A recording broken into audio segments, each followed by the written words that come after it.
আসসালামু আলাইকুম, কেমন আছেন সবাই? আজকে আমার হাজবেন্ডের একটু খাটুনি করাবো। তো উনি আদা নিয়ে আসছে 10 কেজি।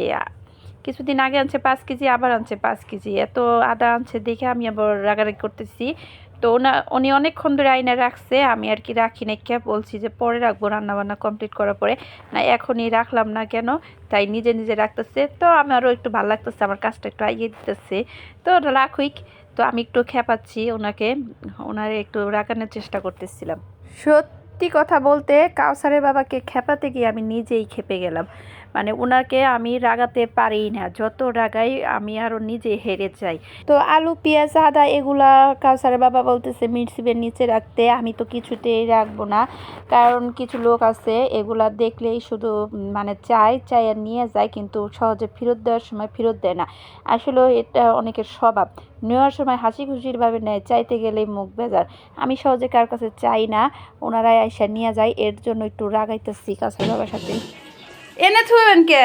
এনে যে এগুলা থুই না, ওনেই থুই হানগা জানেন। দিয়ে সামনে থাকলে মাইসে খালি আলু দেন, পেঁয়াজ দেন।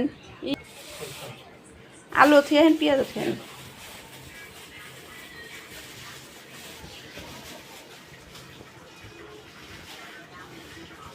আরে আয় সুকসুকানির মাও।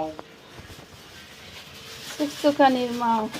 কাউসারের বাবা কিন্তু অনেক রসিক, আবার রাগীও আছে। মানে সব জায়গায় সবটা ফলায় না। এদিক দিয়ে আমি কিন্তু মহিষের মাংস রান্না করতেছি। তো গোস্তটা আমি কষা কষা করতেছি। এখনও আমার গোস্ততে ঝোল দিই নাই, কষানো থাক। তো এরই মধ্যে কিন্তু দেরি হয়ে গেছে, রান্না বান্না করতেছি। ঘর বাড়ি কিন্তু অনেক ছড়ানো, কাজের খালা এখন আসে নাই, একটু দেরি হবে। এর জন্য মানে তাড়াহুড়া করতেছি। আর আজকে আমি গোসলটা আগে করে ফেলছি, কারণ প্রতিদিন দেরিতে গোসল করে আমার চুল রাত্রি পর্যন্ত অনেক ভিজা থাকে। তো দেখতে থাকেন আমাদের বাজার। তো 1 বছর ধরে আমাদের শাশুড়ি মা কিন্তু নতুন খাওয়া শিখছে, আদা দিয়ে পান খায়। আমি আদার শুটকি বানিয়ে দিয়েছিলাম, সেগুলো দিয়ে পান খেয়ে অভ্যাস হয়ে গেছে। 5 কেজি আদা 3 টুকরা করেন, কইরা নর্মালে ঢুকাবো। বাইরে রাখলে পয়সা দেবো। নতুন আদা নাকি দি দিহি, বড় বড় দেখে আনছেন।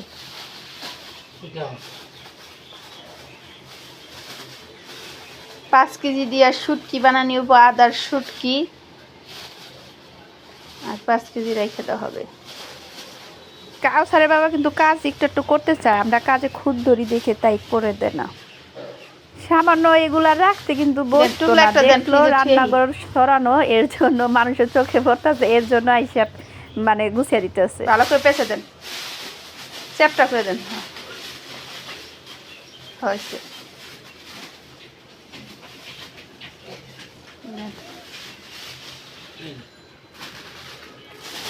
তো এক ফ্রিজে 10 কেজি আদা রাখতেছি শাশুড়ি মার ফ্রিজে। শুধু আগের কতগুলো আদা রয়েছে, আবার আদা নিয়ে এসছে, ভাল লাগে না তো মশলা দুনিয়ার বুঝতে খাওয়া পরে।